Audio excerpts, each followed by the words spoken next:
அனைவருக்கும் வணக்கம். எதிர்நீச்சல் தொடர்கிறது சீரியலில் நாளைக்கு எபிசோடில் என்ன நடக்குதுன்னு தான் இந்த வீடியோவில் பார்க்க போகிறோம். ஹாலில் கதிர் வந்து விசாலாட்சிக்கிட்ட அம்மா உங்ககிட்ட கொஞ்சம் பேசணும் அப்படின்னு சொல்லி உட்கார வச்சு பேச ஆரம்பிக்கிறாரு. அப்போ கதிர் சொல்கிறாரு, அண்ணன் இத்தனை வருஷமாக சம்பாதிச்ச சொத்து எல்லாத்தையும் எங்ககிட்ட கொடுத்துட்டு இப்போ அமைதியாக இருக்கணும்னு நினைக்கிறாரு. அதுக்கு விசாலாட்சி, நீ சொல்கிறது எதுவுமே எனக்கு புரியலப்பா அப்படின்னு சொல்லி கேட்குறாங்க. அப்போ ஞானம் பேச ஆரம்பிக்கிறாரு. அண்ணன் மேலே இருக்கிற கேஸ் எல்லாம் நம்ம வீட்டிலேருந்து தானே போட்டாங்க, ஜனனி தானே போட்டாங்க.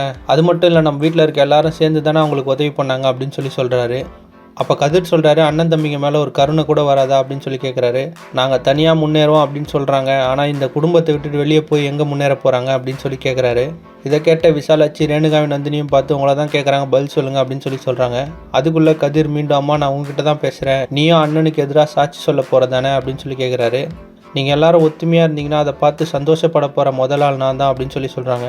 உடனே ரேணுகா கோவமாக, கோர்ட்டு விஷயத்தை பற்றி பேச மாட்டோம், உங்களுக்கு எது சரின்னு படுதோ அதை பண்ணுங்க அப்படின்னு சொல்லிட்டு தானே திரும்பவும் பேச ஆரம்பிச்சிங்க. இப்போ என்ன உங்கள் அண்ணன் சொத்து எழுதி கொடுத்ததும் அவருக்கு வக்காலத்தாக பேசுகிறீங்க அப்படின்னு சொல்லி கேட்குறாங்க. அவங்க பேசிகிட்டு இருக்கும்போதே ஆதி குணசேகரன் மேலேருந்து கீழே இறங்கி வராரு. அவர் கதிர்கிட்ட, நான் அவங்ககிட்ட இதை பற்றிலாம் பேசக்கூடாதுன்னு சொன்னனா இல்லையாப்பா, ஏன் வாக்குவாதம் பண்ணுறீங்க அப்படின்னு சொல்லி கேட்குறாரு. அதுக்கப்புறம் ரேணுகாவின் நந்தினியும் பார்த்து, நான் மன்னிப்பு கேட்கல, நீங்கள் என்னை மன்னிக்கவும் வேணாம், ஆனால் இந்த குடும்பம் நல்லா இருந்தால் போதும், இந்த குடும்பத்தை விட்டு வெளியே போய் நீங்கள் எப்படி ஜெயிக்க முடியும் அப்படின்னு சொல்லி கேட்குறாரு. நான் கெட்டவன் தான், ஆனால் என்னை விட மோசமானவங்கள இந்த வெளி உலகத்தில் சந்திப்பீங்க, இனிமேல் எனக்காக யாரும் பேச வேண்டாம் அப்படின்னு சொல்லிட்டு அங்கேருந்து கிளம்புறாரு.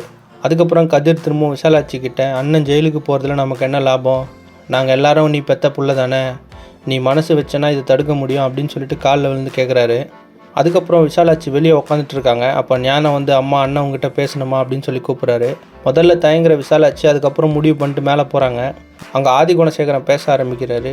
நான் யார் என்ன நினைக்கிறாங்கன்னு சொல்லி கவலைப்பட மாட்டேன், ஆனால் என் குடும்பம், என் தம்பி, அம்மா சந்தோஷமாக இருக்கணும், அதுதான் எனக்கு முக்கியம்.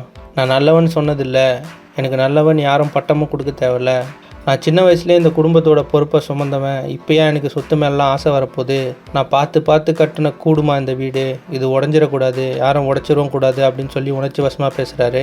இதை கேட்ட விசாலாட்சி அழுவ ஆரம்பிக்கிறாங்க.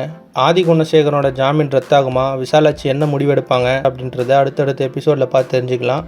இந்த மாதிரி எதிர்நீச்சல் தொடர்கிறது சீரியல் அப்டேட்ஸ்க்கு நம்ம சேனலை சப்ஸ்கிரைப் பண்ணுங்கள், ஃப்ரெண்ட்ஸ் அண்ட் ஃபேமிலிக்கு ஷேர் பண்ணுங்கள். நன்றி.